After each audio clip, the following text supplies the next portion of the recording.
Introduction, les fondements du stoïcisme. Le stoïcisme est un courant philosophique qui trouve son origine dans la Grèce antique au début du IIIe siècle avant. J.C., fondé par Zénon de Cityon, il se développe à l'époque hellénistique puis durant la période romaine, où il est notamment représenté par Sénèque, 4 avant. J.C., 65 après J.C., Jésus-Christ, Épictète, 50 à 125, et l'empereur Marc Aurèle, 121 à 180. La pensée stoïcienne repose sur un principe fondamental: faire la distinction entre ce qui dépend de nous, nos jugements, nos désirs, nos aversions, et ce qui ne dépend pas de nous, notre santé, notre réputation, nos biens matériels. Pour les stoïciens, l'homme doit se concentrer uniquement sur ce qu'il peut maîtriser, c'est-à-dire essentiellement son attitude face aux événements. Tout le reste doit être accepté comme faisant partie du cours naturel des choses. L'objectif ultime est d'atteindre la sagesse et la vertu, un état appelé eudaimonia, où l'on vit en parfait accord avec la raison universelle qui régit le cosmos. Le sage stoïcien est ainsi détaché des passions et des biens extérieurs. Il affronte avec constance et sérénité les aléas de l'existence. Cette harmonie ne consiste pas à se couper du monde, mais au contraire à comprendre notre place au sein d'un ordre naturel et à agir en conséquence pour le bien commun. Épictète compare ainsi chaque homme à un acteur qui doit jouer de son mieux le rôle qui lui a été assigné par le divin metteur en scène. Le stoïcisme et les défis de notre temps.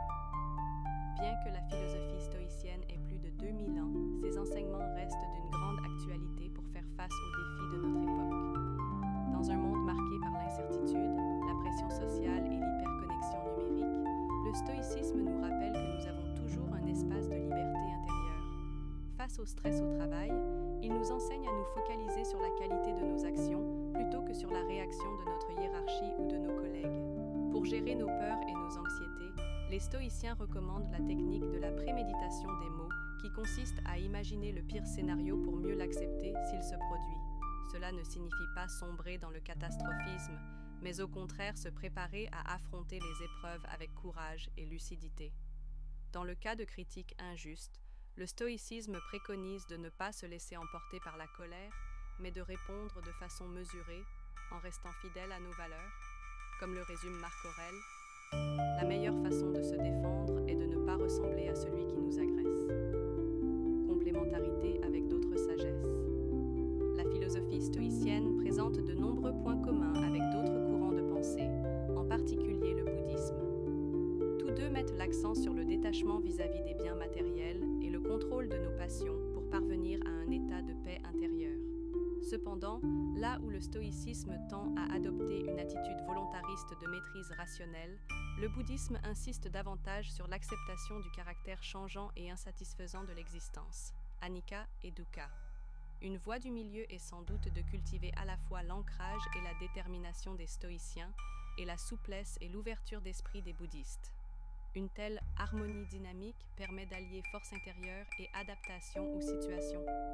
Par exemple, face à un conflit, le stoïcisme nous aidera à rester centrés et à agir conformément à nos principes, tandis que la flexibilité issue du bouddhisme nous incitera à faire preuve d'empathie et à rechercher une solution satisfaisante pour tous. Quelques pratiques stoïciennes au quotidien. Plusieurs exercices issus de la tradition stoïcienne peuvent être mis en pratique au quotidien pour cultiver sagesse et sérénité. Prendre chaque matin un temps de réflexion pour anticiper les défis du jour et clarifier ce qui dépendra ou non de nous. Le soir, passer en revue nos actions pour voir si elles ont été conformes à nos valeurs. Nous entraîner à relativiser les contrariétés en les replaçant dans la perspective plus large du cosmos et de notre brève existence. Comme l'écrit Marc Aurèle dans ses pensées, vois la petitesse des hommes qui s'agitent dans leur coin du monde. Au-dessus d'eux, l'immensité des âges éternels. Accueillir les événements extérieurs avec recul et observer nos réactions émotionnelles sans nous identifier à elles. Puis, choisir la réponse la plus appropriée. Conclusion. Un héritage précieux pour notre époque. La sagesse stoïcienne a traversé les siècles et reste étonnamment moderne et pertinente pour nous aider à mener une vie plus harmonieuse et sensée. En nous recentrant sur ce qui dépend de nous, elle nous montre le chemin d'une véritable liberté intérieure. Couplée avec la fluidité et la bienveillance issues d'autres traditions, elle constitue une boussole pour naviguer dans un monde complexe et incertain. À nous de nous réapproprier cet héritage.